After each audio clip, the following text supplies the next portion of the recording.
So Ezekiel 38, 10 to 12, we see Yahweh speaking to Gog and actually telling Gog what he's going to be thinking and why he's going to be doing what he's doing, telling him, centuries in advance.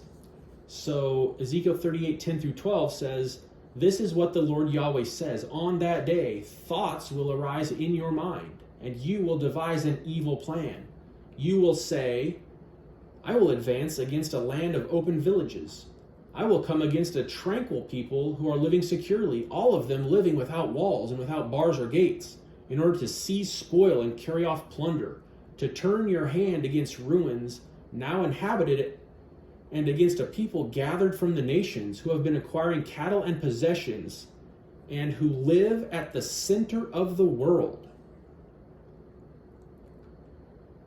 And here again, the emphasis is on the last days, or on that day. So as Eichrodt says, Gog's invasion is something that is to happen in the last days, as is shown by the picture of the messianic state of peace in verse 11, and by the piling up of cosmic catastrophes in verse 20. So we see here how Gog, the enemy of God and his people, behaves. So Gog, the chaos dragon, targets the defenseless. As it says in 38:11, "I will go up against the land of unwalled villages. I will fall upon the quiet people who dwell securely." So the enemy targets the defenseless. It reminds me of Peter when he says that Satan roams to and fro looking for those whom he may devour. Eichrodt also points out that the description of Israel as a nation of unwalled villages is a typical messianic feature. Zechariah chapter 2, verse 4 and 5 says, "Jerusalem will be inhabited without walls because of the number of people and animals in it. The declaration of Yahweh, I myself will be a wall of fire around it. I will be the glory within it." And the Hebrew there is for glory is kavod, and we'll come back to that word later on. But the description of Jerusalem as a place of being unwalled, inhabited but without walls, according to Eichrodt, is a messianic description. It's a phrase used for the messianic state, what we would call the millennial reign, or some Christians would call the millennial reign, when Jesus Christ is reigning on the earth for that period of time, and there's peace throughout the earth and prosperity. So that's the time when Gog seeks to invade. He seeks to invade in the last days during this time of peace and security. And Ezekiel here is using cosmic language to describe Israel. The mountains of Israel in 38:8 and Israel's dwelling at the center of the earth in 38 verse 12 are both statements of cosmic geography. The Septuagint renders the phrase "the center of the earth" as the navel of the earth. This is the axis mundi, the cosmic center, often depicted as the cosmic mountain or the cosmic tree, the attachment point of heaven and earth, the focal point of creation. As Cook says, 38:12 has cosmic nuances, suggesting Earth's center, the primeval hill, the archetypal Mount Eden linking Earth to heaven.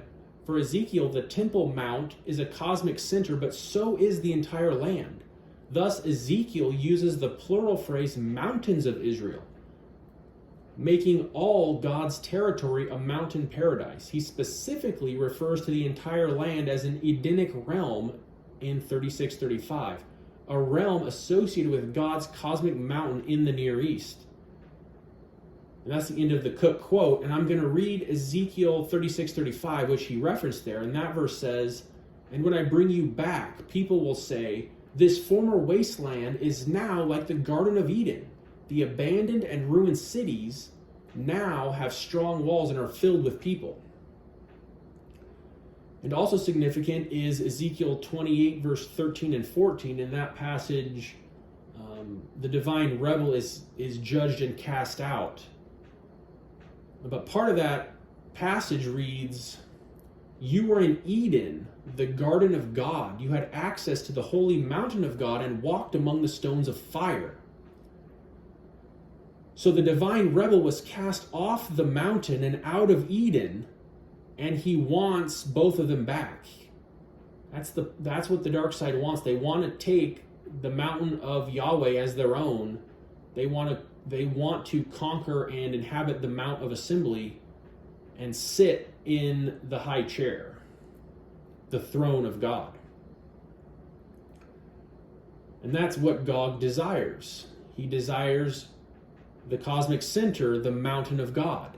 That's why he's going to come against the people who dwell at the center of the earth, at the navel, at that focal point of creation, the attachment point of heaven and earth. That's what Gog is coming against.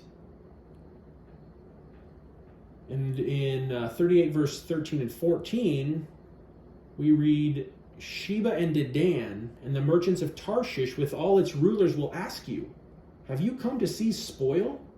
Have you mobilized your assembly to carry off plunder, to make off with silver and gold, to take cattle and possessions, to seize plenty of spoil? Therefore, son of man, prophesy against Gog. Give him this message from the sovereign Yahweh. When my people are living in peace in their land, then you will rouse yourself. So we're going to bring back a little bit of Tolkien here. We talked about Tolkien when we discussed Gog as the Balrog. But here we see Gog behaving like Smaug, the dragon. Just as Smaug, the dragon that took the lonely mountain to seize its wealth, we see Gog, the sleeping dragon, arouse himself to go in search of plunder. He's going to go in search of the plunder the plunder of gold and silver, as Ezekiel said right there, as the Lord has Ezekiel record, that in that day the people are going to ask him, are you coming to take the silver and gold, cattle, possessions, and plenty of spoil?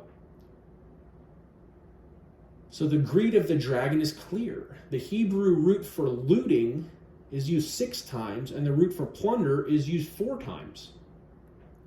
However, as we'll see, Gog's desires and intentions will be totally reversed, because we'll see in chapter 39, verse 10, it says, they will plunder those who planned to plunder them. And this is speaking of Israel. So Israel will plunder those who plan to plunder them, and they will rob those who plan to rob them. Thus says the sovereign Yahweh. And we'll see that again in chapter 39, verse 10. And Walter Zimmerly here says, quote, the business and commercial interests of the world traders who wish to change the faith of the helpless people of God into resignation by means of their apparent power make their voices heard. And then in kind of a mocking, he says, Zimmerly says, what can faith do against the interests of high finance? So what we see here is the merchant nations line up to market the spoils of Gog's assured, from their perspective anyway, victory.